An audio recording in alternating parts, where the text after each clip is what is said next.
કે તમારો ઈગો અને તમારો ઘમંડ ઘંટ મારે અને તમારી જેવા લુખ્ખા 2% પડવા એવા એમની તો આપા ભર બજારે ચરબી ઉતારે અને આજે તમે 5% લુખ્ખા હારે લઈને ફરતા હોય ને તો એવા નામાં લબડાવી તો લબડાવી તમારા 5 લુખ્ખાઓને તમારા હથિયાર તમારી વાંચ ફેરવી દેવી અમારું મગજ સટકેલું હોય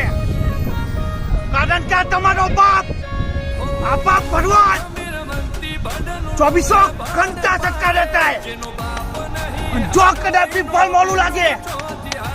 तो व्यव बड़ी चीजों बचे दुश्मनों मारा